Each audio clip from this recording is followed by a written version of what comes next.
안녕하세요.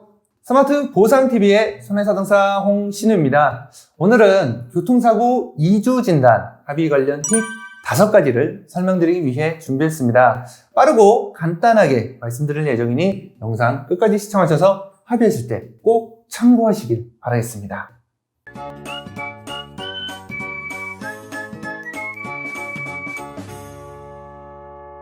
자, 첫 번째는 2번입니다.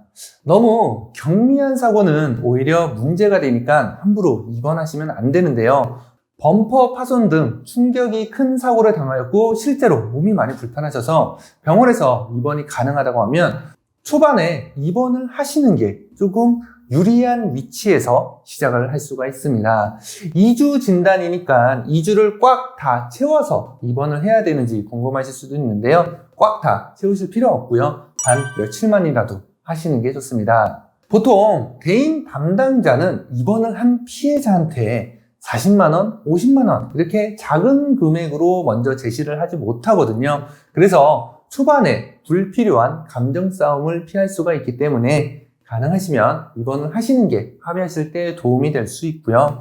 그리고 통원 치료만 받으시는 분들, 실제 제가 후미추돌 사고 났을 때 얘기인데요. 대인 담당자한테 사고 관련이나 합의 관련 전화를 받았는데 만약 여자 대인 담당자분한테 전화가 먼저 온다면 다 그런 건 아니지만 이분들은 정말 간단한 사고만 처리를 하기 때문에 정말 작은 금액만 제시를 합니다. 저도 사고 났을 때 실제 여자 대인 담당자분한테 전화가 먼저 와서 50만 원 제시 받았었거든요. 그래서 저는 그 금액으로는 합의 못하니까 담당자분 변경 요청드렸고 200만 원 정도 생각하고 있다라고 하니 실제 대인 담당자가 남자분으로 변경되었고 참고로 저는 통원 치료만 받던 중 200만 원 제시해서 최종 180만 원에 합의를 했었던 적이 있었습니다. 자, 두 번째, 큰 금액 제시하면 오히려 독이 됩니다. 정말 2주 염자 진단이면 제 기억에 정말 특별한 일 없으면 300만 원 이상은 거의 보거나 들은 기억이 없습니다. 대부분 100에서 150, 200에서 200만 원 초중반까지는 어느 정도 쉽게 볼 수 있었는데요.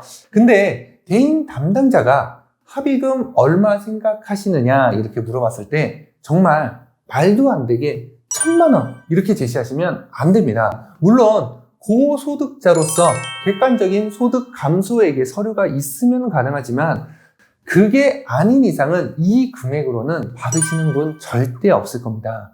보험회사가 어차피 깎아줄 걸 대비한다고 이렇게 큰 금액 제시할 수 있는데요. 오히려 이렇게 큰 금액을 제시하면 대인 담당자가 생각하는 합의금과 너무나 큰 차이가 나기 때문에 협의점을 좁히지 못할 것으로 판단되어 장기 미결권으로 빠질 수가 있습니다.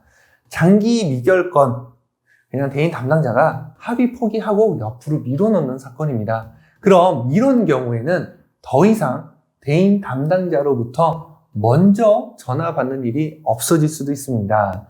합의금의 산출 기준은 무조건 신체, 우리 몸, 우리가 진단받은 기준이 우선입니다. 내가 일 못해서 알바를 더 고용했다. 이런 내용은 보상 기준에서 인정받지 못합니다. 세 번째, 향후 치료비입니다.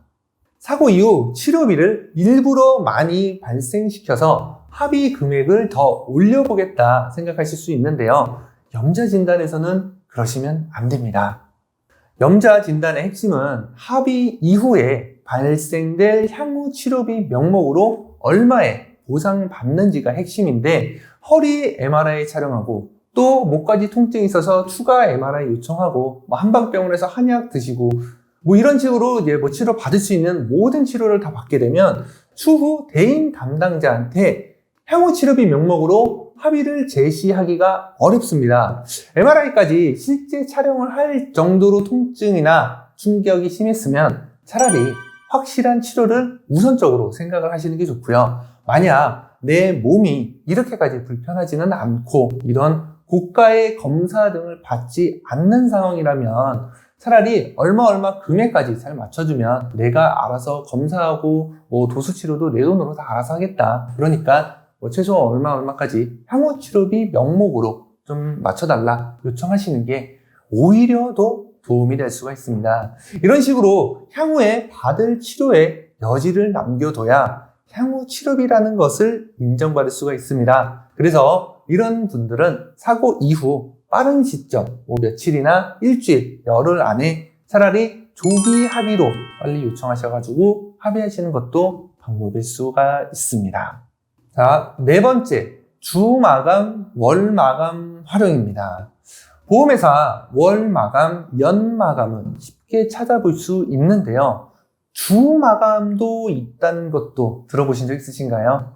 대행 담당자는 주마감도 있습니다. 그래서 금액적으로 조금 협의가 잘 안 된다거나 조금 더 요청을 할 때에는 한 주를 마감하는 금요일을 활용해 보시는 것도 방법이 될 수가 있고요. 그리고 월 마감은 딱 말일, 당일날 요청하시면 안 되고요. 종결하는데 하루 이틀 걸릴 수가 있으니 마감 일주일 전이나 최소 며칠 전에 미리 요청을 하셔야 종결하시는 데 도움이 됩니다. 연 마감도 마찬가지고요. 참고로 보험회사 연 마감 11월이 많기 때문에 이번 달에 잘 활용해 보시길 바라겠습니다. 마지막으로 다섯 번째, 보험회사에서 전화가 오지 않을 때입니다. 이럴 때 왜 전화가 안 오는지, 누구는 사고 이후 바로바로 전화 오고 며칠 안으로 왔다고 하는데 왜 나는 전화가 안 오지? 내가 먼저 전화하면 뭐 지고 들어갈 것 같아서 이렇게 좀 고민하시고 생각하시는 분들 많으신데요. 하지만 그냥 편하게 전화 먼저 하셔도 되고 지고 들어가는 거 없으니까 그냥 하셔도 됩니다. 편하게 전화하셔가지고 합의금으로 먼저 요청하셔도 되고 담당자한테 합의금 얼마까지 가능한지 물어보시고 들어보셔도 됩니다. 합의 의사가 있다는 것도, 그리고 합의 금액을 보험회사에 제대로 표현을 하는 게 오히려 더 빨리 끝낼 수 있고요. 금액적으로도 협의가 더 쉽게 이루어질 수 있습니다. 서로 눈치만 보고 심리 싸움만 계속 하시는 것보다는 터놓고 얘기하는 게 좋으니 너무 마음 졸이시면서 기다리지 않으셔도 됩니다. 마지막으로 2주 진단, 정말 정해진 정답은 없습니다. 2주 진단 관련되어 합의 방법이나 팁, 블로그나 유튜브 통해 정말 많이 보실 수가 있는데요. 이런 요령이나 방법 등을 잘 숙지하셔서 선생님들 상황에 맞춰 잘 준비하신 후 원활한 합의 되시길 바라겠습니다. 그럼 오늘 영상 도움되셨다면 구독과 좋아요 부탁드리고요. 다음에 또 알찬 보상 정보로 인사드리겠습니다. 이상 손해사정사 홍신이었습니다. 감사합니다.